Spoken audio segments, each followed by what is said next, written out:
Alrighty, everyone, welcome to Coffee Time with Julie and Nate. Obviously, I'm Nate, and Julie is joining me here. We're shooting for this to be a weekly chance for you to hang out with us and ask a few questions and give us a chance to, facilitate, give some people advice from our experiences in life and also our experiences as access facilitators, which is kind of where we, the point of view that we operate from. Well, it's functioning from awareness and using tools to empower you to know what you know. Yeah. It's not just listening to us. Like, we'll ask you the question. Not at all. Right. I mean, the tools that we have basically are just asking questions from awareness and then providing people the chance to choose what works for them. So it's not about the rightness of our advice or point of view. It's about people choosing, what's best for them. So we've done this now, I think once or twice, and then I moved. I'm in a new house. I live in Seoul now, but things are good. I think we're on track for some regular stuff coming up. So if you are watching this and you have any questions and you want to jump in, let us know. Right now, I think it's just a Facebook group, but we are expanding that moving forward. This is a gradual growth process. But soon it's going to be like online classes with several hundred people, and it's going to be a good thing. Yeah, so you're getting in at the ground, grassroots. Yes, exactly. So we are looking for questions from the people that are part of the group and who kind of know what we're up to. We don't really have a lot of those so far, but I did look online. Actually, I mean, Julie and I both really enjoy talking about relationship type questions and sex type questions and things like that. We're both probably a little bit of a, well, I won't use the P word, but we'd qualify as probably a bit of a pervert. But we enjoy, chatting about stuff. So I was able to find a couple questions online that relate to relationships, and these are questions that real people have had about their situations, and Julie doesn't really know what I found, so I'm going to read the question and then we're going to chat about it. How do you feel about that? I think it sounds fun. It's almost like a radio program. Ooh. So, how would I answer their question? What question could, how could we facilitate them finding on the spot facilitation? Yeah. Someone calls up and says, hey, this is my problem. Yeah. So, all right, here is what to start with. All right, we're going to start with this one. Is it normal to feel your heart sink a little anytime you run into or see pictures of your first love, even though you broke up years ago? Okay, I'm going to stop you right there. Like you're actually the person. Yes. Because I'll forget the whole rest of the thing. Is it normal? Okay. So one thing I would say to that person is that, are you ever really normal? Or have you always been different? Right. So forget about how other people deal with this stuff. We're just dealing with you. And let go, destroy, uncreate, all the trying to be normal, average, real, and fit in, because that's all just judgment. Yeah, and how weird is that? That like, is it normal? Blah blah blah. That's a standard question. People will, they'll be like, hey, is it normal that this happens, or is it normal that this happens, or that I feel like this? When actually, who cares? Right. Like, what is normal? And what are you aware of? Why would you even want to be that? Yeah. Like, if that's not normal, are you going to just shut that off? Or are you going to embrace it and know what you know and perceive what you perceive? And so I often when we are facilitating people live, we stop them in the middle of their story, because their story is this whole conglomeration of glop all stuck together. And that's part of the reason why they can't get any space and change from it, because it's all glopped together. Right. So there's the first layer. Continue. Uh, well, I'm going to do a standard thing and keep telling my story, even though you've already stopped me, with a very helpful thing. Is it normal to feel your heart sink a little bit when you run into or see pictures of your first love, even though you broke up several years ago? So this isn't a fresh breakup. This isn't a freshly broken heart, but this is sort of that significant first love, that first person that you really fall in love with and have a relationship and potentially have sex with. My first love and I broke up quite a few years ago. However, I still feel a little sad when I run into her or I see her Instagram pictures with new boyfriends or other friends. Okay, I'm going to stop the person there. And I One would more say, sentence. Go oh, ahead. all right. No, go ahead. Well, so what are you aware of with that feeling of sadness or the sinking feeling? And a lot of people think that that's their sadness or that they're, I don't know, they're missing something. However, one of the basic first access tools that we share is what's light is true for you and what's heavy is a lie. So a sinking feeling is a heaviness. Right. So whatever it is that you've attached to that is not true. So you have to come at it from a whole different perspective. Like, okay, is it not mine? Is it not real? Like, what am I aware of? And could it possibly be your awareness of her and what her reality is like right now? Even though she might have smiling pictures with the new boyfriend, she might be actually covering up. Oh my goodness, do I say it? That she's actually faking being happy. And maybe you're aware of her contraction in her world. Right. Yeah. All right. That's always twisted up. So many people get that. Yeah, I would agree. And continuing says, I have a girlfriend now and I love her a lot, but I feel guilty feeling this way. So like I'm in a relationship now, I love my girlfriend, and I see my first love and it still gives me that little bit of a twinge in my heart, like, oh, that was my first love. Well, so guilt is a distractor implant, which is designed to distract you from your awareness of what's underneath it. So if you let go of the guilt, let go of all the judgments, let go of all of that stuff, what is the energy underneath that? Is it that you're aware of her and where she is being right now and that maybe she's not happy?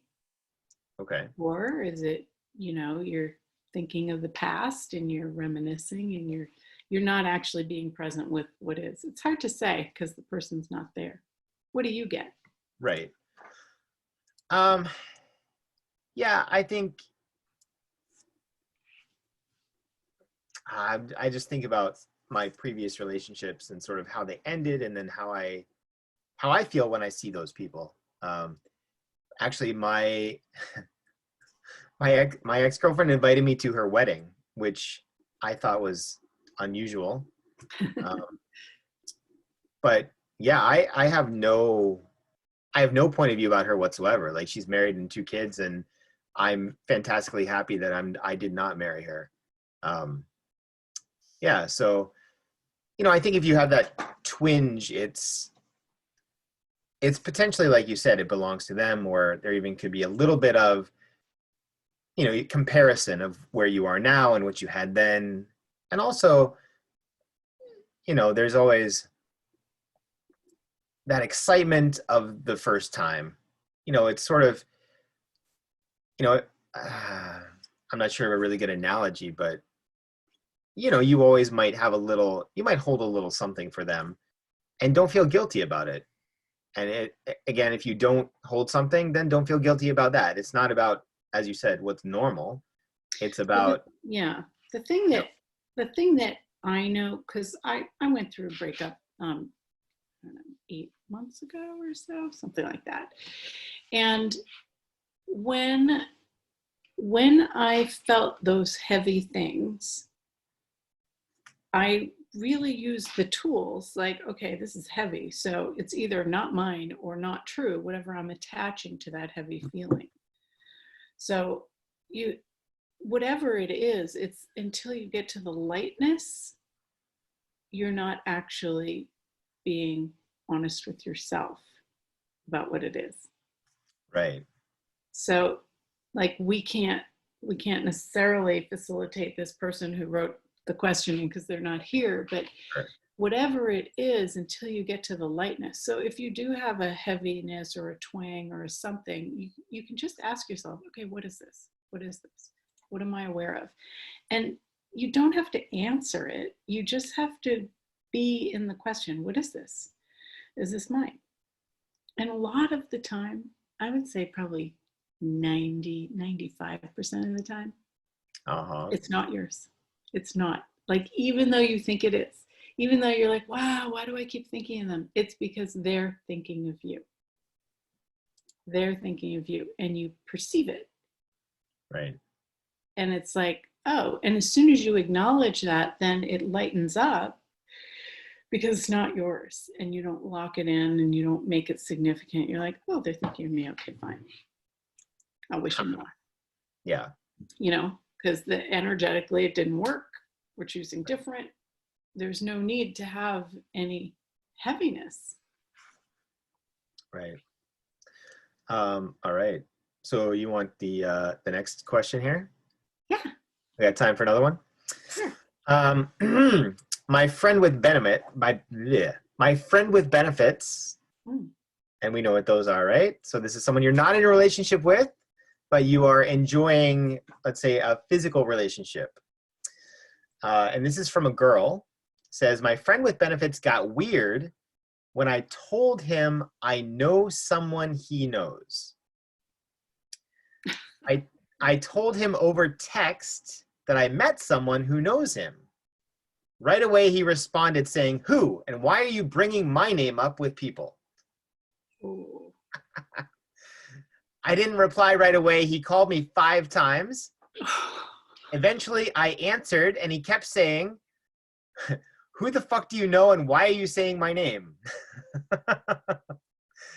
I told him the guy's name, and he just said, oh, okay. And to keep his name out of my mouth. Does this sound odd? Does he sound ashamed of me? So I think there are a couple of different things we could talk about with this, but why don't you start? Wow. Wow. Well, I would first say, is it fun to have sex with this person? Right. I mean, that taps into the entire thing of, I mean, yeah, like those snap judgments and the hiding and all of that, like that doesn't actually sound like somebody that would be nurturing right. and fun to play with, but that's just my point of view. Yeah. I think also, I mean, the idea of a friend with benefits, I mean, they're a friend. It's a friend first. Oh, I mean, yeah, I think the term is even, it's someone you know that you're sleeping with that you're not in a romantic relationship with, which means that you're there only for the sex. But I think, like you said, is the sex fun? And immediately I went to, a lot of people choose sex because it's available. Like, it's, especially for guys, like you don't say no to sex. Like, wow. if a girl, I mean, girls say no all the time. Well, I know guys who have as well, but I think that, I mean, when you tell someone that you have a friend with benefits, generally speaking, the response is jealousy. Like, oh, you have all of the fun part and none of the BS. Yeah, but I find that's probably rarely true, except in the movies. Right, exactly. Yeah. So, like you said, the snap judgments and the secrecy and all of the concern and the worry. I mean, the end question here is, Does he sound ashamed of me? I don't even think that's the main question you should be asking. No, because that, like, she's looking for the wrongness of her Right. because he judged her. So don't try to make his judgment right. Just receive it and do what you want with it. Like, use it as awareness. Like, is this actually a contribution to my life? Yeah. Is it expanding my life or contracting my life? And then move from there. Choose from there. If you're going to do it, enjoy the fuck out of it. If not, next. And don't judge yourself. I mean, it's not significant that you've chosen it or not chosen it. And also, a choice is not a commitment. It's not a decision. It's not something you're locked into. So, yeah. I mean, you have no tie or no commitment or obligation to stick this out. So when something like this shows up, just bail. I mean, it's not working for you, obviously. So. This is a really good space to start asking yourself questions and start honoring you, because people will treat you the way you treat you. So if you're not willing to be treated like that, then the next people, or even that person, will start to change their behavior. Right. Or they won't be in your life. But that's, that takes you committing to what will work for you. What other questions are there? All right. So we have another one here.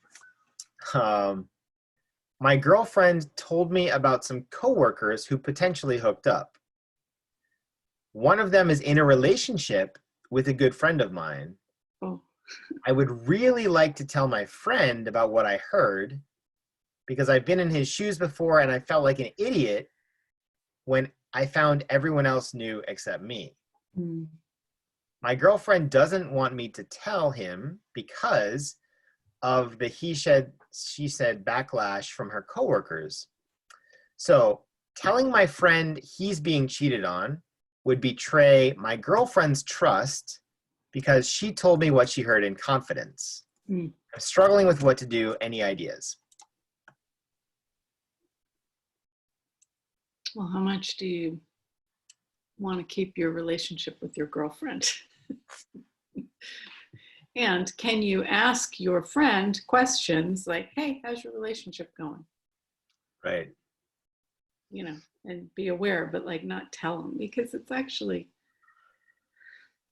I don't know. Sometimes you tell people something like that and they don't want to hear it either. Right. So if the girlfriend is cheating and he doesn't know it, where is he cutting off his awareness, and what questions can you ask to get him to step into more of that awareness for himself? Right. Yeah. I mean, on the surface, I think it sounds like a tricky situation to be in, because your girlfriend secretly told you this piece of information that now affects your friend. But like you said, I think that you can, I mean, it's a manipulation, but you can, ask a few questions and maybe make a few suggestions without actually directly conveying any information. So, yeah, maybe have a chat with your friend. But I don't know. You should probably take a look at your relationship with your girlfriend as well. Like, I mean, what is her motivation telling you this information? Like, Right. why doesn't she just know this and then keep it to herself? Drama. Right. Yeah. A lot of people Like really like drama. the drama. Yeah, a lot of people really like the drama. Mm-hmm. So yeah, I do have a couple more of these types of questions, but it's been interesting. Like, I was looking for relationship questions online, and there's the first thing is there's a lot of story. There's a lot of people who, I mean, I read a couple questions that were like maybe 4 or 5 sentences long, but a lot of these were, Mm-hmm. I mean, pages. Yeah. People will sit down for 2 hours, and they will write out every little step-by-step, blow-by-blow development of the drama of their relationship and the evolution as a justification for the situation that they're in now. Yeah. So instead of looking at kind of where things are in the moment, they're looking to create this entire backstory of, we'll call it evidence, or, Yeah. you know, all that. Prove where they've been wronged or whatever. Yeah. I know. And that's like, that's probably like one, it could be cathartic for them to do that, but I think it just Right. solidifies their problem. Yeah. And the coolest thing is to have somebody live in person, or, you know, over this media, Yeah. and facilitate them and go to the energy underneath all of that bullshit, Right. and everything changes, like everything in minutes, seconds. Yeah. It's And phenomenal.